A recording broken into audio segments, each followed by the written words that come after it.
Assalamualaikum warahmatullahi wabarakatuh. Salam dari desa. Selamat datang di channel saya Sandrijal Pranata. Jangan lupa like dan subscribe agar bisa mendukung channel ini berkembang ke depannya. Jadi pada pertemuan kali ini saya hanya membahas yang sering banyak dicari-cari di internet ataupun di media sosial lain sebagainya, dan banyak diperbincangkan oleh para pemuda-pemuda yang bersemangat dalam mengawal dana desa. Salah satunya yaitunya tentang korupsi-korupsi yang terjadi di tingkat perdesaan. Kita tahu desa adalah struktur organisasi pemerintahan terkecil yang berada di Indonesia, dan dana yang dikucurkan ke desa itu sangat banyak sekali, sehingga menjadi sorotan bagi mahasiswa-mahasiswa ilmu politik, menjadi sorotan bagi kaum-kaum politik dan lain sebagainya, para elit-elit. Bagaimana dana desa ini diberlakukan dengan baik dan benar sesuai dengan undang-undang yang berlaku. Jadi pada kali ini saya hanya memberi tema tanda-tanda dana di desa Anda dikorupsi. Jadi bukan dana desa, tanda-tanda dana di desa Anda dikorupsi. Dana yang masuk ke desa itu sangat banyak, bukan dana desa saja. Salah satunya adalah alokasi dana khusus yang dianggarkan daripada kabupaten kota melalui dana alokasi khusus. Yang kedua adalah itu dana desa sendiri.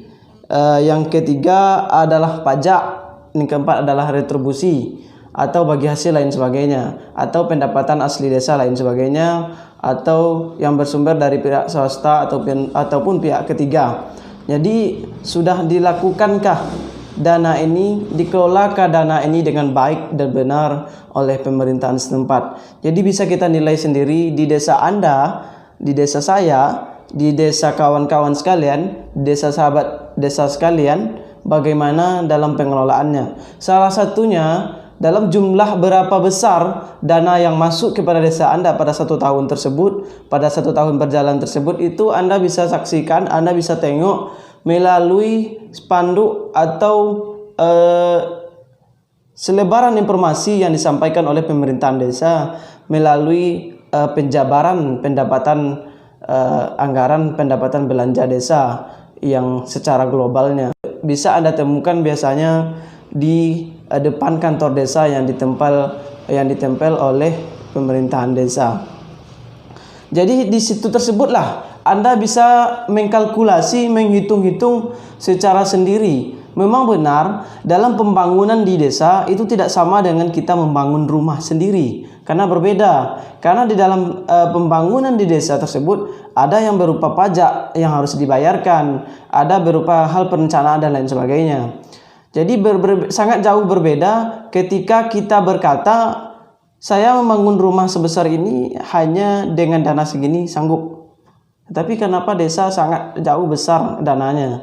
Dan seharusnya kita tahu bahwanya setiap pengelolaan pembangunan di desa tersebut sudah pasti melalui uji coba ahlinya. Karena setiap desa pasti memakai ada yang namanya kader pembangunan atau kader teknik yang kerjanya mensurvei lokasi mana yang layak dan berapa budgetnya untuk dijadikan dimasukkan, berapa RAB-nya untuk dimasukkan dalam belanja APBDes, belanja desa untuk tahun ke depannya atau untuk tahun yang sedang berjalan. Jadi itu dinamanya ada di dalam perencanaan. Perencanaan tersebut dilakukan di akhir tahun melalui rencana kerja pemerintah yang dinamakan RKP.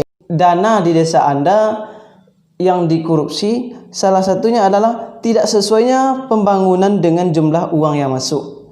Jadi dari papan informasi tadi Anda sudah melihat panjangnya sepanjang ini 100 meter umpamanya, lebarnya 4 meter, yang tebalnya 20 cm, sedangkan yang selesai hanya 80 meter. Jadi tentu ada 20 meter yang dipertanyakan. Jadi salah satu tandanya seperti itu. Atau kualitas dari pembangunan tersebut tidak sesuai dengan standarnya. Dan yang kedua, tidak sesuainya keadaan kehidupan kades dengan kenyataan. Ini banyak pertanyaan kepada saya melalui chat WA grup dan lain sebagainya. Mereka bertanya-tanya bagaimana pandangan saya terhadap seorang kades yang mempunyai mobil mewah. Kalau bagi saya pribadi, kalau dihitung-hitung pendapatan kades dan tunjangannya, kalau hanya sekelas memiliki mobil mewah sekelas 1000 cc ataupun 1200 cc sampai 1500 cc, itu bagi saya biasa-biasa saja, karena dengan gaji mereka dan tunjangan pendapatan mereka akan sanggup mengkalkulasikan setiap bulanannya. Namun yang menjadi pertanyaannya, ada seorang pejabat pemerintahan atau seorang kepala desa yang tidak sesuai dengan kenyataan hidupnya. Salah satunya dia punya yang mobil kapasitasnya 2500 cc. 2500 cc itu kalau harganya sudah cukup lumayan tinggi, mungkin bisa dibilang di setingkat sekelas Pajero Sport ataupun Fortuner. Jadi catatannya seperti ini. Kalaulah seorang kades tersebut tidak punya usaha ini, tidak punya kebun, kita pun tidak melihat dia mempunyai kebun dan lain sebagainya, kita tidak melihat dia seorang wira swasta, tahu-tahu memiliki aset yang begitu besar, tentu menjadi pertanyaan. Tapi apa boleh buat? Karena ada juga seorang kades yang kadang setiap dia mempunyai usaha-usaha lainnya. Tentu tidak bisa kita menjustifikasi dia langsung korupsi dengan apa yang dia miliki. Seharusnya kita sebagai masyarakat klarifikasi dulu dengan benar, dengan baik dan benar apa yang telah dilakukan oleh pejabat pemerintahan kita. Yang ketiga, tidak adanya laporan pembangunan yang disampaikan BPD kepada masyarakat. Seharusnya setiap akhir tahunnya itu BPD menyampaikan kepada masyarakat laporan pembangunan yang selesai dan yang disilpakan untuk tahun selanjutnya, karena tidak terkejar lagi dengan waktu yang mendesak, karena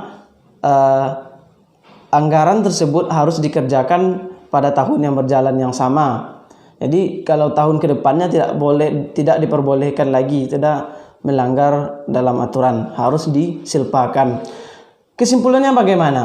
Tujuan saya membuat video ini bukan untuk menghasut pemuda dan pemudi kita yang lagi semangat-semangatnya dalam mengawasi desa terhadap pembangunannya. Tapi tujuan saya untuk membuat video ini agar kita sama-sama berpikir, tidak menjustifikasi seseorang, tidak menghardik seseorang dengan belum tentu kita keaslian dan kebenaran data tersebut. Jadi mari kita klarifikasi dulu apa yang masuk ke dalam benak kita. Kita datangi orang yang bersangkutan, kita selesai masalah.